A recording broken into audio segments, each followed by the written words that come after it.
नमस्कार, TNN live updates में आप सभी का स्वागत है। द न्यूज नाउ की एक पहल, एक मुहिम जिसमें हम जानकारी आप तक पहुंचाते हैं, लेकिन साथ ही उसका विश्लेषण करने के लिए किसी न किसी विशेषज्ञ को भी अपने साथ जरूर लेते हैं। आज सुबह नवरात्र के पहले दिन, नवरात्र के इस पावन अवसर पर पहले ही दिन एक ऐसी दुखद घटना सुनाई दी जो कश्मीर के सफाकदल से आ रही थी, जहां 2 लोगों को मौत के घाट उतार दिया गया और ये लोग शिक्षक थे। जी, शिक्षकों की ओर बढ़ रहा है आतंक और फिर एक दबाव बनाने की कोशिश की जा रही है प्रशासन पर, केंद्र सरकार पर और कहीं ना कहीं आवाम पर कि घर वापसी नहीं हो सकती।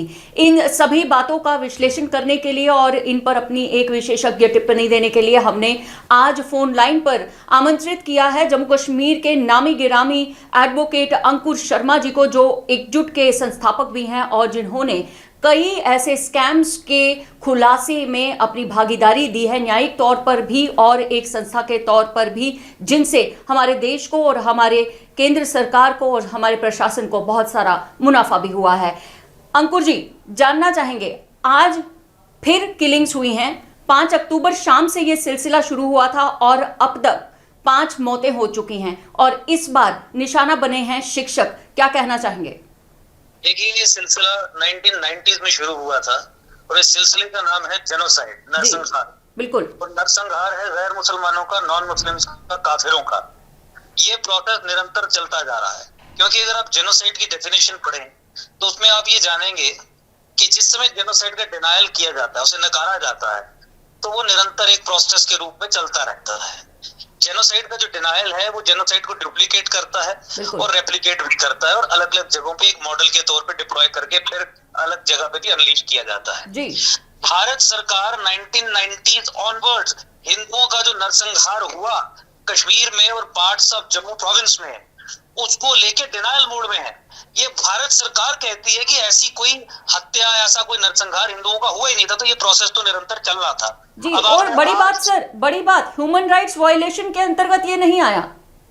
देखिए, human rights are available only to the minority communities. UN convention on human rights के आधार पे अगर आप उसके चार्टर की डेफिनेशन में जाएं तो केवल माइनॉरिटी कम्युनिटी को मिलते हैं। और सुप्रीम कोर्ट से जजमेंट करवाने के बावजूद भी मेरे अपने स्वयं के केस में भारत सरकार जम्मू कश्मीर में मेजॉरिटी मुस्लिम कम्युनिटी को माइनॉरिटी मानती है।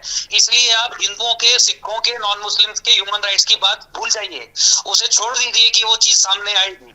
उसके रास्ते में अगर सबसे बड़ा कोई आड़े आगे को पत्थर बनाया तो भारत की राज सत्ता है, इंडियन गवर्नमेंट है, भारत सरकार है।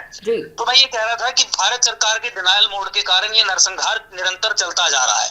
आज की 2 हत्याएं, जो एक मैडम कौर और एक दीपक चंद, इनकी जो हुई स्कूल्स में, वो भी उसी का परिचायक है। कल जो मक्खनलाल बिंद्रू, पासवान और एक तीसरे एक व्यक्ति की हुई थी, वो भी उसका परिचायक थे। उससे पहले जो हिंदू टेम्पल्स की डेसिक्रेशन हुई, डिस्ट्रक्शन हुई, अटैक्स हुए, असॉल्ट्स हुए, वो भी उसका एक परिचायक है। अगर स्क्वायरली कोई रिस्पॉन्सिबल है तो भारत के प्रधानमंत्री, रक्षा मंत्री, होम मिनिस्टर, जो इस जिहाद को, इस जेनोसाइड को डिनाई करने में निरंतर लगे हुए हैं, जिन्होंने ब्लर कैंपेन लीड करने का जिम्मा अपने सर पे उठाया है, जिन्होंने देश की आंखों में धूल झोंकने का जिम्मा सर पे उठाया है, ये कह के कि कश्मीरियत का मतलब इंसानियत है और जम्मू कश्मीर में आतंकवाद खत्म हो चुका है। आपने डिफेंस मिनिस्टर की स्टेटमेंट देखी होगी कुछ महीने पहले, यहाँ पे आके जब उन्होंने कहा कि यहाँ से आतंकवाद तो बिल्कुल खत्म हो चुका है। इसी सरकार का प्रोपेगेंडा देखा होगा। इसी बात पर आना चाहती थी अंकुर जी, इसी बात पर आना चाहती थी कि ये कहा जा रहा है, आला अधिकारी हमारी सेना के भी यही मानते हैं कि अब जो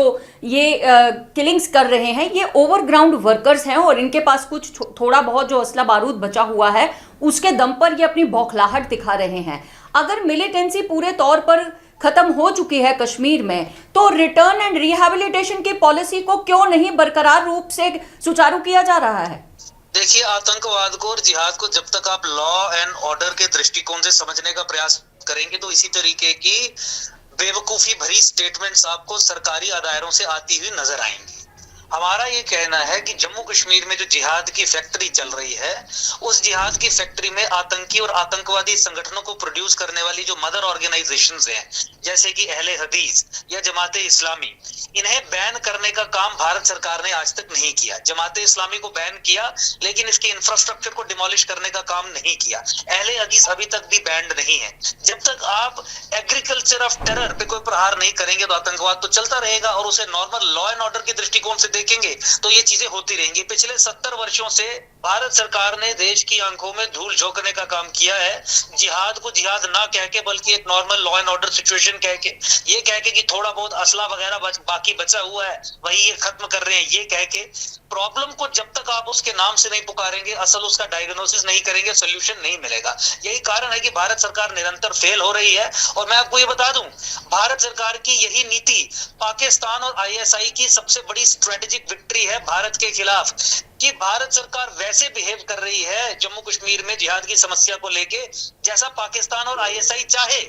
ये डिनायल मोड में है कि जम्मू कश्मीर में जिहाद एक टोटल वॉर फॉर्म के रूप में चल रहा है। अंकुर जी, जानना चाहेंगे, एक विकास की गति शुरू की गई थी, एक विकास की प्रक्रिया शुरू की गई थी, टूरिज्म सेक्टर को फिर से बढ़ावा दिया जा रहा था, और उस बीच ये भी कहा गया कि कश्मीरियों के लिए उनकी जो डिस्ट्रेस सेल थी, कश्मीरी पंडितों के द्वारा हुई जो थी डिस्ट्रेस सेल, वो उसको भी वापस दिया जाएगा।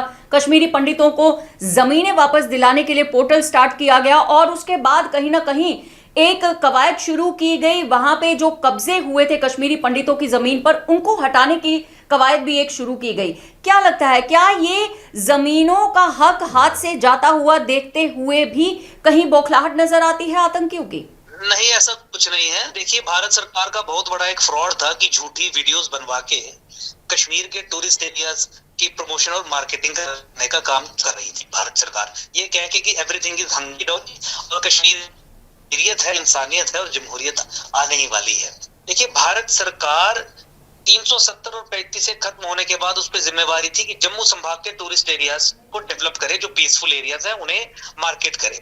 उसके बावजूद भी उन्होंने कश्मीर की गोद में बैठ जाना अनिवार्य समझा, एक चीज। दूसरा, आपने डिस्ट्रेस सेल्स की बात की। मुझे बताइए, क्या भारत सरकार ने या एलजी एडमिनिस्ट्रेशन ने डिस्ट्रेस सेल्स जो हुई थी 1990s ऑनवर्ड्स, क्या उन्हें डिस्ट्रेस सेल्स घोषित करके उन्हें नल एंड वॉइड डिक्लेयर किया? आप जानते हैं जमीन पे उसका काम किस तरीके से हो रहा है। एक कश्मीरी हिंदू ये एप्लीकेशन कंप्लेंट फाइल करता है कि मेरी 1 करोड़ की जमीन मुझसे 4 लाख रुपए में लिखवा के ले ली गई थी और ये डिस्ट्रेस सेल थी, मुझे वापस दिलवाइए।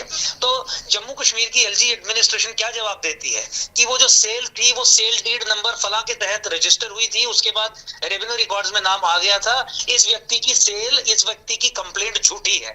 तमाम जितनी एप्लीकेशंस है कश्मीरी हिंदुओं की डिसमिस हो गई हैं, कैंसिल हो गई हैं, क्योंकि जो करना था भारत सरकार ने वो नहीं किया। जो करना था वो ये था कि डिस्ट्रेस सेल्स एक्ट में इन सेल्स को डिस्ट्रेस सेल्स डिक्लेयर करके नल एंड वॉइड डिक्लेयर करती, लेकिन वो नहीं किया। केवल दिखावे की राजनीति करनी थी, झूठी वीडियोस बना के केवल फेक टूरिज्म और टूरिस्ट एरियाज और अच्छे माहौल की बिक्री करनी थी, which is coming back on them. और पिछले 70 साल में भारत सरकार ने ये अकल नहीं ली है कि जिस समस्या से भारत सरकार को लड़ना है उसका नाम जिहाद है। इसके डिफरेंट डायमेंशंस को जब तक ये हैंडल नहीं करेंगे तब तक सोल्यूशन नहीं मिलेगा।